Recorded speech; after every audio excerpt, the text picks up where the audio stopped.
About a year and a half ago, I searched the Ticket to Ride games ranked, and a common trend that I saw was that Ticket to Ride Switzerland was on the bottom of most of these lists. I didn't end up playing the game until somewhat recently, and at first I didn't fully understand what the hate was about with this game. But after playing it a few more times, I realized that, it's a pretty broken game. The first thing we have to understand to know why this game is broken is the fatal flaw of Ticket to Ride's design. Ticket to Ride is a pretty simple game that has a decent amount of complexity. However, it will never carry as much weight as a heavier Euro, such as the Gaia project. Watch my video on that, by the way. While this opens itself up to a much wider audience, its lack of extra mechanical depth may turn off some more, I'm so sorry not to say this, it may turn off some more hardcore gamers, as we like to say. Ticket to Ride Switzerland is Alan Armoon's first attempt at making a more gamery Ticket to Ride map, and then just by saying this, you can see the confliction. This is best exemplified by a reviewer's quote. It's kind of a catch-22. If you play with your competitive friends, they are bound to be in a mood for something heavier than Ticket to Ride. If you play with more casual gamers, then they will be pummeled by the experienced guy who knows more about the metagame. This isn't to say that Ticket to Ride can't try to add in extra depth. A game doesn't have to have as many rules as the Gaia project to be interesting or make hardcore gamers want to play it. It just means that this type of Ticket to Ride map is extremely difficult because its original rule set doesn't allow you to invest in stocks or some shit. The second concept we have to understand why this game is flawed is the underlying design of games. This is going to get really pretentious, so buckle up. Board games aren't too far off from many other art forms. Board games have mechanics that make it run. It's like the code that runs a program, or the structure of a song. If you know anything about code, you'll know that one random problem can affect other parts of the code. The point is, board games are systems ran by humans, and systems have little parts that build up to a whole. The problem I'm having writing this script is that the whole is the problem, not the parts. This game has a lot of good parts that are used in later games and done better, but as a whole, it falls flat on its face. That's why in this video, I'm not going to be talking about the mechanics and if the sum of the parts are good. In this video, I'm going to tell you that the sum of the parts are bad, and walk backwards to tell you why the parts' interactions don't work.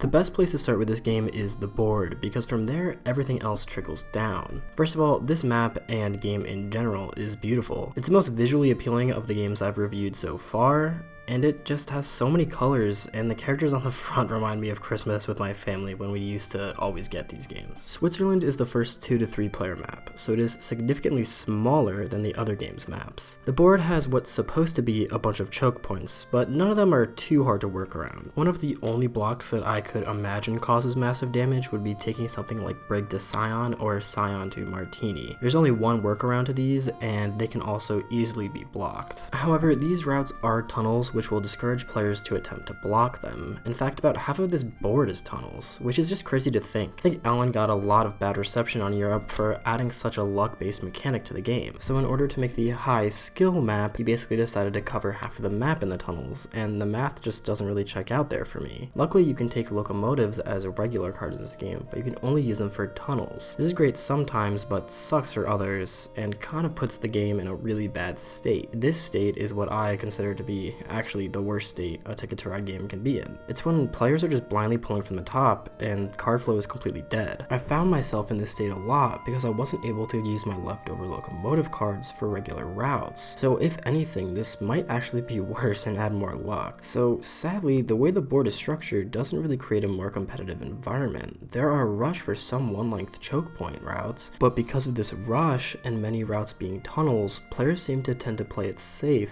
and just get their route cards done so they can completely snowball the game out of control. Which leads me to the real kicker of the game, the country and route cards. There are 4 countries in the game, one on each side of the board, and some route cards have you connecting a city or country to any other country. Whichever country is furthest from the starting point scores the most points. Now let me say, this is a good mechanic and is used in other games, but it is really, really bad in this game. Here's the problem. The board isn't big, so each game you're usually connecting to a minimum of 2 countries. Each country has a few entrances, so they are difficult to block, and they are extremely common in the deck, even having multiples of the same card. Usually near the end of a Ticket to Ride game, you start pulling route cards in hopes that you can quickly connect some cities, or already have the route completed. Well, worry no more, because half of the cards in this game connect to the countries, and the countries connect to countries. For example, there are 2 Italy to any other country cards, which is bad enough that there's a literal copy of a route card. But Germany to any other country is also a card. Italy to Germany and Germany to Italy are the same card, so there's literally 4 copies of the same cross-continental route, which is so easy to achieve, difficult to block, and connects to cities that connect to other countries and route cards. These are just broken, and that's the real problem. It promotes you to go for these easy, high-scoring routes, and that's just not interesting.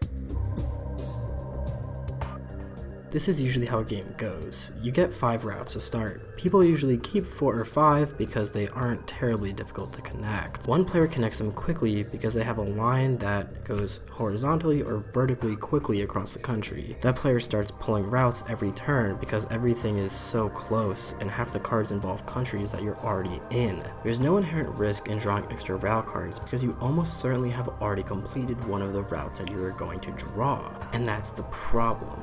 Ticket to Ride is interesting because you have to make interesting decisions. Do I risk pulling from the top or take more route cards to plan ahead? Do I take this route now, which might reveal my plan, which changes the priority of others, or hold my move, risking that other people might block me? In Switzerland, a lot of these questions are non-existent because of the way that the game's mechanics interact with each other.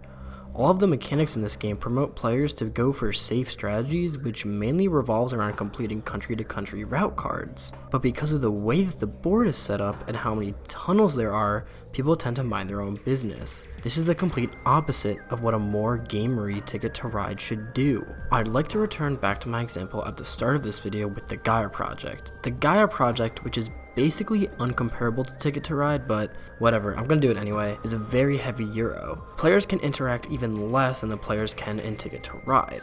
However, there are dozens of different paths to victory. Some alien races are going to try to go up as high as they can on the science tree, while others are going to try to colonize as many different planets as they can. Players are attacking the game differently than each other, which makes it more interesting. The most important part of these different paths to victory is that all the players are making different decisions, which can greatly affect the outcome of the game. If Switzerland is going to try to take Ticket in a more competitive direction, players should have more options and ways to victory. And like I just said, I know that the Gaia project is basically uncomparable to Ticket to Ride, but the basis and structure of a heavier game is still there, and the idea that there are so many different ways of approaching the game. In Switzerland, there is one way to approach the game, and that is the only way to win. It is to connect as many countries and draw as many route cards as you possibly can, which, as previously stated, is made worse by how the board works. This limits players already in terms of strategy, but to make it worse, once you have already completed your tickets, there is no risk in taking extra tickets, which is the ultimate sin of the game. The biggest decision you make in a Ticket to Ride game is when you're going to take extra tickets, and in this game, it's basically not a decision. To be blatant, there's really no decisions to be made in this game. Taking your starting routes, there's very little choice because you take all of them or 4 of them. Taking routes isn't really a lot of choice either because there's usually a most optimal way to complete your routes and why you want to do it, and because of tunnels, often you can just get like completely screwed by luck, which would be kind of fine in some other games, but obviously this game is trying to move away from that, so it shouldn't be here. And taking extra route cards is a no-brainer. Playing this game just feels so automated because of this, and that's the best word that I can find for this game: automated. One quote that one of my professors told me that really hits the nail on the head, right? That's the saying. Anyway, one thing that he told me, and this isn't a direct quote, but it's basically along the lines of, as soon as one choice is obviously better than another in your game becomes uninteresting and boring, or something along those lines. And that's the thing with this game. The decision is always made for you because there's always an obvious choice, and that's why it fucking sucks.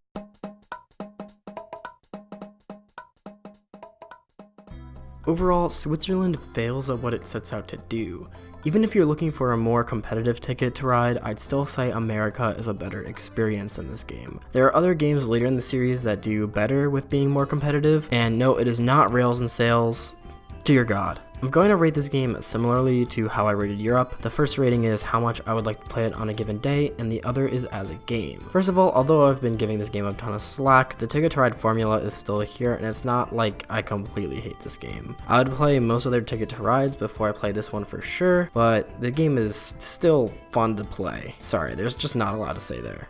As for design, this game is horribly unbalanced, so it is not getting extra credit here either, although I will not say that it is the worst in the series in terms of design and balance. There's at least one that I think is just whacked out more than this game, and one other that I've only played once or twice, but remember feeling not that great about it. Anyway, I'll be putting this game in the D tier because it's pretty not good. And with that being said, that's all I have for Ticket to Ride Switzerland. I don't really think this one was as good as the last video, but let me know what you guys thought. Yeah, that's really all I got. Thank you so much for watching. If you enjoyed it, give me a thumbs up and share it everywhere so I can drop out of college. Alright, see you guys later. Peace.